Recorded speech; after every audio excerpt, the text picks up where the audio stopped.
우리는 참 편리한 나라에 살고 있습니다. 안전하고요. 교통도 편리하고요. 배송을 시키면 하루를 넘기는 게 거의 없습니다. 그뿐인가요? 업무 처리는 얼마나 빠른지 은행, 동사무소 등 어딜 가도 우리나라만큼 정확하고 빠른 곳이 없습니다. 요즘 우리는 무엇이든 손쉽게 얻을 수 있는 편리함을 누리고 있습니다. 그런데 이 편리함을 위해 우리도 나름대로의 대가를 지불하고 있다는 거 아시나요? 그 대가는 실수하지 않는 것입니다. 우리나라 직장에서 실수가 잦은 사람은 암묵적으로 무시를 당합니다. 윗사람한테 인정받지 못하니 진급은 상상할 수도 없습니다. 실수를 거듭할수록 그 사람의 가치는 떨어지고 실수의 횟수가 적을수록 그 사람의 가치는 올라갑니다. 그래서 요즘 온 사람들은 모든 신경을 곤두세우고 있습니다. 실수하면 안 되니까요. 그로 인한 결과는 어떻습니까? 정서가 메말라 버렸습니다. 여유가 사라져 버렸습니다. 최근 나에게 실수한 사람을 한번 떠올려 볼까요? 나는 그에게 어떻게 반응했는지 한번 생각해 보시면 좋겠습니다. 일을 그렇게 하면 어떡해요? 큰 소리 내신 분도 계실 것이고, 당신이 그럼 그렇지 한심스럽게 보셨을 수도 있습니다. 어쩌면 한마디 말보다 무서운 침묵으로 그 사람을 눈치 보게 만들었을지도 모릅니다. 한치의 사랑도 없는 이 반응은 요즘 우리가 보이는 흔한 반응입니다. 우리 안에 점점 인정과 배려가 사라지는 이유가 무엇일까요? 이것은 영적인 것과도 관련이 있습니다. 오늘 본문에 말씀을 전하는 한 사람이 등장합니다. 이 사람은 아주 어릴 때부터 말씀을 공부해서 성경 지식이 아주 많았습니다. 심지어 언변도 좋아서 많은 사람이 그가 전해주는 말씀 듣는 걸 즐겨했습니다. 이 사람은 바로 아볼로입니다. 아볼로는 유대인이었고 명문 교육을 받은 엘리트였고 말솜씨 재능까지 갖춘 아주 능력자였습니다. 그런데 그런 아볼로의 말씀을 듣던 사람 중 고개를 절레절레 갸우뚱 하는 두 사람이 있었습니다. 뭔가 정확하지 않은데? 그들은 아볼로가 전하는 말씀에 핵심이 빠져 있다는 걸 단번에 알아차릴 수 있었습니다. 이들은 망설임 없이 아볼로에게 가서 말씀의 불완전함을 알리고 자신들이 배운 완전한 복음을 풀어냅니다. 이렇게 당당하고 열정 넘치는 두 사람의 이름은 브리스길라와 아굴라입니다. 브리스길라와 아굴라는 천막 만드는 일을 하는 사람이었습니다. 그러니 당연히 아볼로보다 말씀에 대한 지식이 충분치 못했을 것이고 어쩌면 아볼로보다 언변이 뛰어나지 못했을지도 모릅니다. 그런데 무엇이 그들을 이토록 당당하게 만들었을까요? 그들의 힘이 아니었습니다. 하나님의 영이신 성령님의 역사였습니다. 아볼로의 말씀에 부족함이 있다는 걸 분별케 하신 것도 성령님, 그것을 아볼로에게 가르쳐 주라고 말씀해 주신 분도 성령님이셨습니다. 그러니 그들은 아볼로 앞에서 당당할 수 있었던 것입니다. 그런데 더 놀라운 건 이들을 대하는 아볼로의 태도입니다. 아볼로는 그저 천막 만드는 그 두 사람의 말을 그대로 받아들입니다. 그런데 이건 사실 말처럼 쉽고 간단한 일이 아니었습니다. 그동안 자신이 수년간 전해온 복음의 불완전성을 인정하는 것이고 자신이 지켜온 나름대로의 가치관과 틀을 깨뜨리는 결단이 필요한 일이었습니다. 무엇보다 이건 선생으로서 수치스럽고 자존심 상하는 일이었습니다. 그럼에도 아볼로는 그들의 옳음을 인정합니다. 어떻게 그럴 수 있었을까요? 그들과 함께 하시는 성령님을 발견했기 때문입니다. 그들이 전해주는 복음 가운데서 하나님의 음성을 들었기 때문입니다. 객관적으로 볼 때 아볼로의 성경 지식은 훌륭했지만 하나님 보시기엔 그렇지 않았습니다. 오늘 본문 25절에 보면 예수에 관한 것을 자세히 말하며 가르치나 요한의 세례만 알따릅니다. 요한의 세례만 알았지 성령 세례는 알지 못했다는 것입니다. 그런데 아볼로는 자신이 충분한 성경 지식을 알고 있다는 그런 것은 충분히 알고 있었지만 자신에게도 어떠한 부족함이 있을 거라는 그런 생각은 늘 가지고 있었습니다. 하나님에 대한 나름대로의 지식을 쌓긴 했지만 그래봤자 하나님의 수백 가지, 수천 가지, 아니 수만 가지의 모습 중 지극히 작은 부분만 경험했다는 걸 그는 알았습니다. 그래서 그는 자신의 지식이 전부인 양 확신을 가지지 않았습니다. 난 언제든 틀릴 수 있어. 아볼로는 하나님 말씀 앞에 늘 겸손했습니다.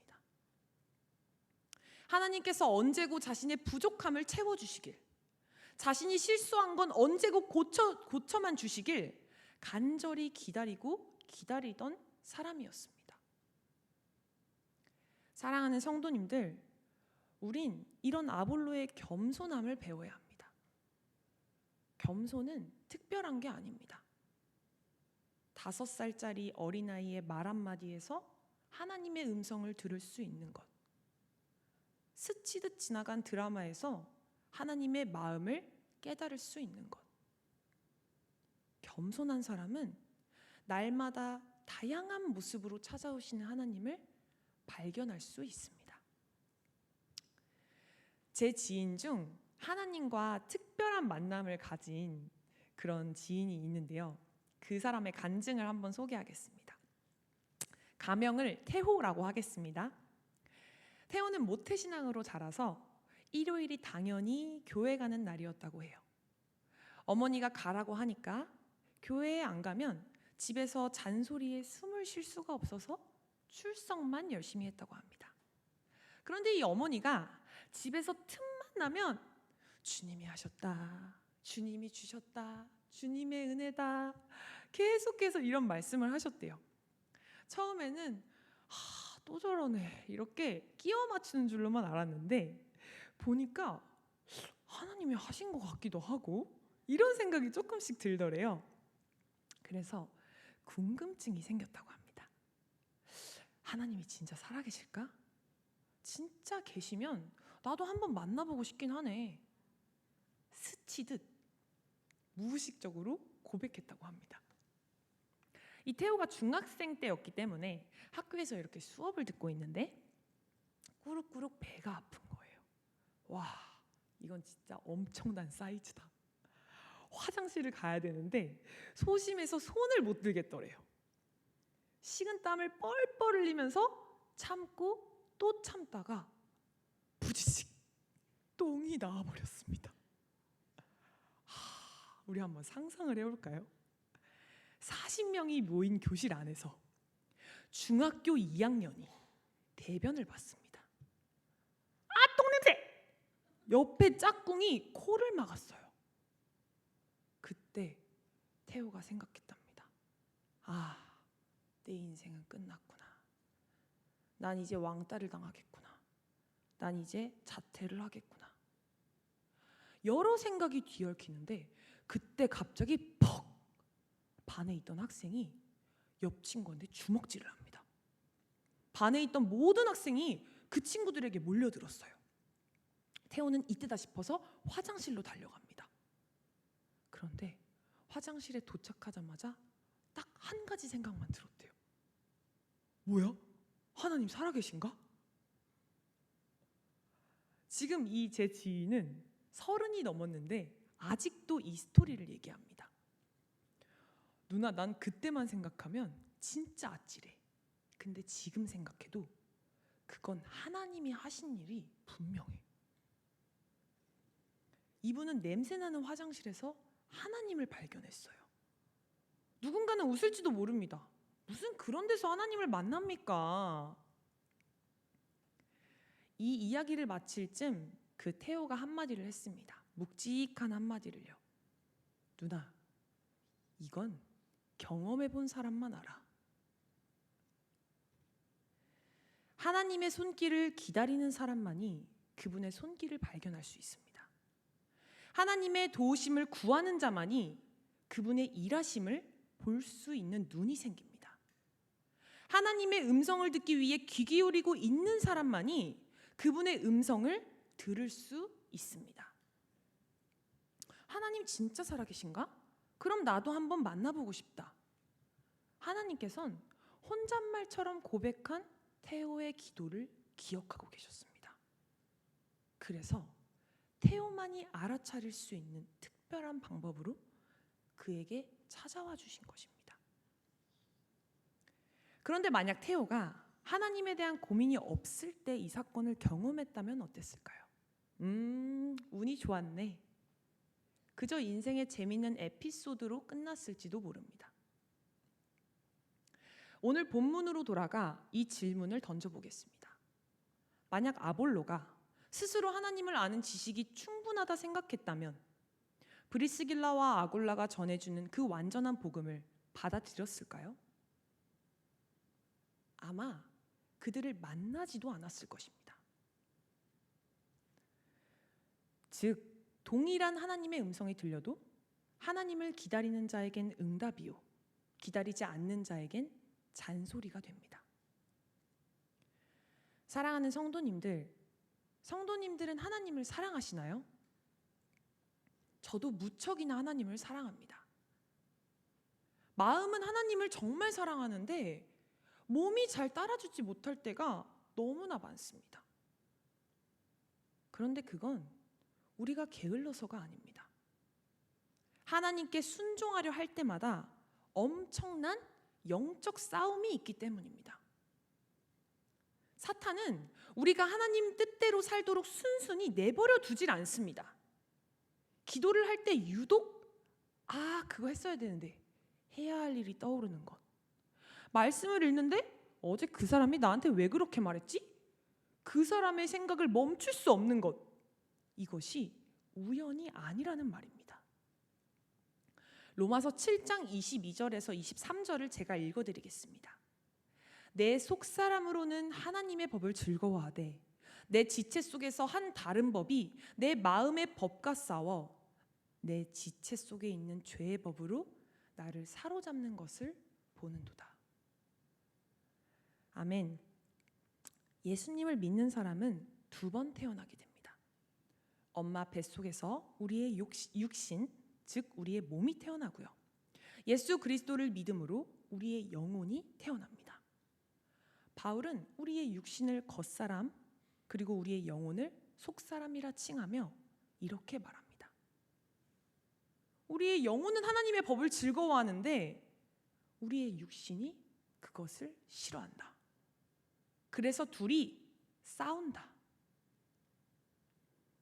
가끔 TV에 보면 천사와 악마가 유혹을 하잖아요. 그렇게 하지 마.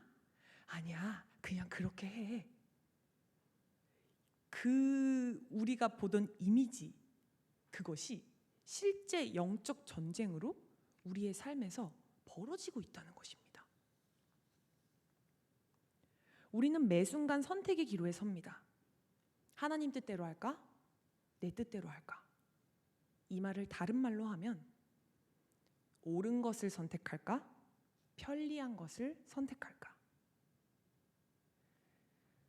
내 뜻을 선택하면 편리합니다.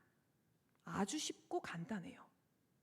그런데 하나님의 뜻대로 하려고 하면 그때부터 복잡해집니다.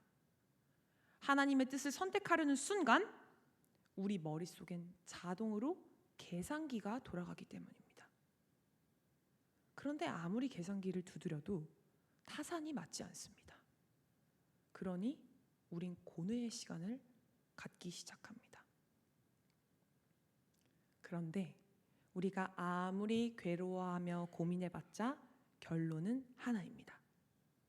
우린 순종할 수 없습니다. 로마서 8장 7절을 함께 읽어보겠습니다. 시작. 육신에 속한 생각은 하나님께 품는 적대감입니다. 아멘. 우리 육신은 하나님에 대한 적대감만을 품고 있습니다. 우리가 육신의 생각으로 아무리 고민을 해봤자 순종이라는 결론을 내릴 수가 없다는 것입니다. 답을 몰라서 순종하지 못하는 게 아니라 하고 싶지 않은 우리의 육신이 문제인 것입니다. 그러니 우리가 진짜 순종을 하려면 고민을 멈춰야 합니다. 우린 그저 편리한 것과 옳은 것 중 선택만 하면 됩니다.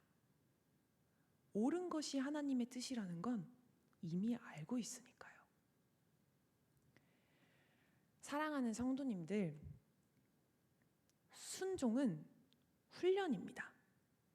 선택의 기로에서 편한 것보다 옳은 것을 선택하는 훈련. 이렇게 우리가 옳은 것을 선택하다 보면 어느새 순종이 내 몸에 익숙해집니다. 불쌍한 사람을 보면 원래는 돈을 줄지 말지 고민을 하는데 이게 익숙해지면 보자마자 그냥 지갑을 열게 됩니다. 내 몸이 순종에 익숙해졌으니까요. 하나님께서 우리에게 순종을 요구하시는 이유는 우리를 괴롭히시려는 것도 우리를 힘들게 하시려는 것도 아닙니다. 우리에게 생명을 주시려는 것입니다.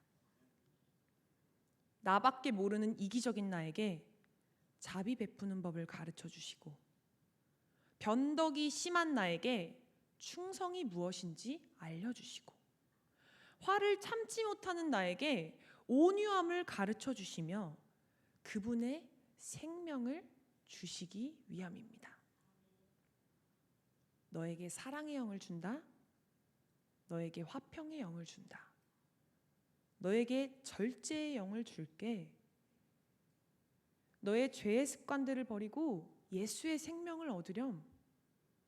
하나님은 우리에게 사랑, 희락, 화평, 오래 참음, 온유, 절제, 성령의 9가지 열매, 이 모든 걸 주고 싶어 하십니다.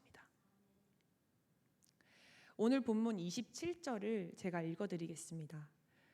아볼로가 아가야로 건너가고자 하므로 형제들이 그를 격려하며 제자들에게 편지를 써 영접하라 하였더니 그가 감에 은혜로 말미암아 믿은 자들에게 많은 유익을 주니.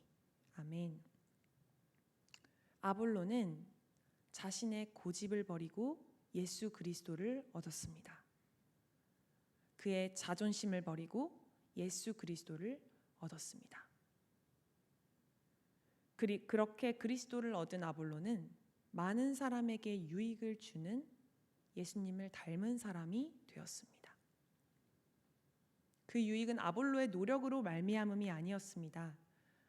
아볼로에게 겸손을 가르쳐 주신 하나님, 아볼로에게 순종을 가르쳐 주신 하나님, 전적인 하나님의 은혜로 말미암은 것이었습니다. 우리에게 순종이 어려운 또 한 가지의 이유는 우리의 마음이 높아져서입니다. 내가 하나님을 만났고 내가 하나님께 훈련을 받고 있고 내가 하나님을 위해 헌금을 드리고 있고 봉사를 하고 있다는 착각이 내 마음을 높게 만듭니다. 그런데 이 고백이 주어부터 잘못됐습니다. 내가 하나님을 만난 게 아니라 하나님이 나에게 찾아와 주셨습니다. 내가 하나님께 봉사하기 위해 잠깐 내 직장의 일을 내려놓은 게 아니라 하나님께서 그분의 일을 할 수 있는 기회를 나에게 주신 것입니다. 나는 10,000원도 벌벌 떨면서 헌금하는 사람이지만 하나님께서 내 마음을 강하게 붙잡으셔서 50,000원을 헌금하게 하시는 것입니다. 우리에겐 누군가를 이롭게 할 수 있는 힘이 없습니다. 아무런 대가도 없이 도움을 줄 수 있는 사랑도 여유도 없습니다. 그렇게 악하고 사랑 없는 우리를 하나님은 순종이라는 훈련을 통해 변화시켜주고 계신 것입니다. 이 시간 오늘 말씀 기억하면서 함께 찬양하면 좋겠습니다.